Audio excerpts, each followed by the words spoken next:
ఇక వార్తల్లోకి వెళ్దాం. ముందుగా ఆంధ్ర వార్త చూస్తే ఆశలు ఎండమావిడి, పెరుగుతున్న పగటి ఉష్ణోగ్రతలు, రాత్రిళ్ళు మంచు ప్రభావం, ఫ్రూట్ సెట్టింగ్ను దెబ్బతీస్తున్న వాతావరణ మార్పులు.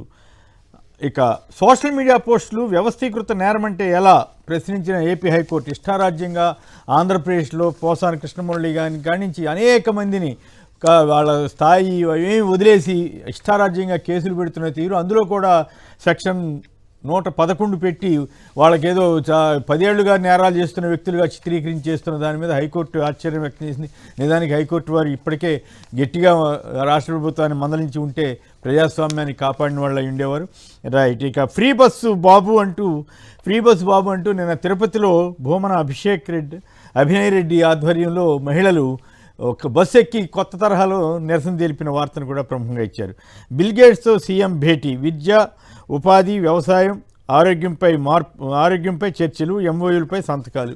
మంచిదే. మరి గతంలో జగన్మోహన్ రెడ్డి గారు ఉన్నప్పుడు మైక్రోసాఫ్ట్ వాళ్ళతోటి పిల్లలకి పెద్ద ఎత్తున ట్రైనింగ్ ఇచ్చారు.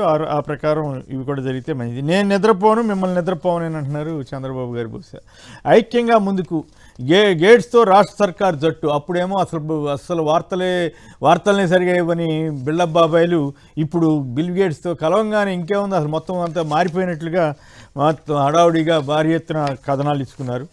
జరిగితే సంతోషమే కానీ బట్ వీళ్ళ తీరుతెన్నులు గతానికి ఇప్పటికీ ఉన్న తీరుతెన్నులు అనమాట. ఇప్పుడు మాత్రమే జరుగుతున్నట్లు, అప్పుడేం జరగనట్లుగా ఇచ్చే ప్రయత్నం ఇదంతా కూడా. ఇక అసైన్డ్ అక్రమాలు అని చెప్పి అమరావతిలో అసైన్డ్ అక్రమాలు జరిగితేనేమో వదిలేశారు. రాష్ట్ర వ్యాప్తంగా ఎక్కడెక్కడో జరిగినాయంట.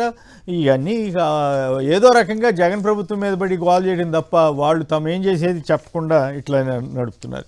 రాష్ట్ర పారిశ్రామిక అభివృద్ధికి ఇదో మైల్ రాయి. 9 నెలలు 7 లక్షల కోట్ల పెట్టుబడులు వచ్చేసినాయి అంటే. మొన్నే కదా 6 లక్షల దాకా చెప్పారు. ఇప్పుడు 15 రోజుల్లోనే 50,000 నుంచి 1,00,000 కోట్ల పెట్టుబడులు వచ్చేసినాయి అంటే.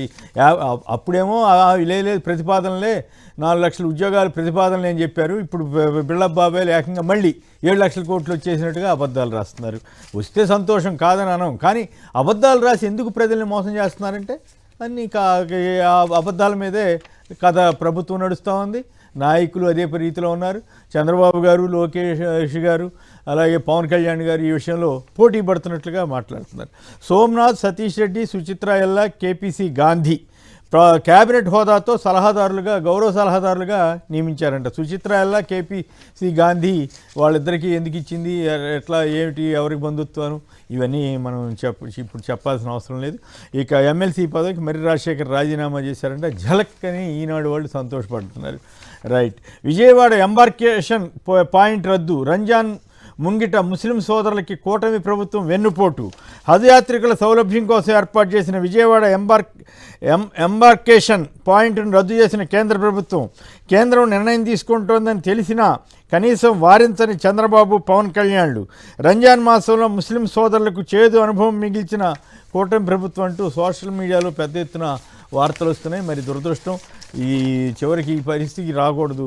ఏపీలో మహిళలపై ఆగని దాడులు. వేర్పనేనిగూడెంలో యువకులు కలిసి 3 రోజుల పాటు మైనర్ బాలికపై సామూహిక అత్యాచారం కేసు. ఈ నెల 9న రాత్రి స్నేహితురాలి నుంచి బయటకు వచ్చిన బాలికను కిడ్నాప్ చేశారంట. ఆంధ్రప్రదేశ్లో ఈ అరాచకాలు ఇట్లా సాగుతుంటే రెడ్ బుక్ పాలన మాత్రం యథేచ్ఛగా సాగిపోతూ ఉంది. ఇటువంటి వాటి మీద రెడ్ బుక్ ఉండదో కానీ బట్ ఇష్టారాజ్యంగా పోలీసులను ప్రయోగించడం, సిఐడిని వాళ్ళని ఉపయోగించి ప్రత్యర్థుల మీద, వైసీపీకి సంబంధించిన వాళ్ళ మీద మాత్రం ఇష్టారాజ్యంగా అరాచకాలకు పాల్పడుతున్నట్లుగా అనిపిస్తూ ఉంది, కక్ష రాజకీయాలతోటి.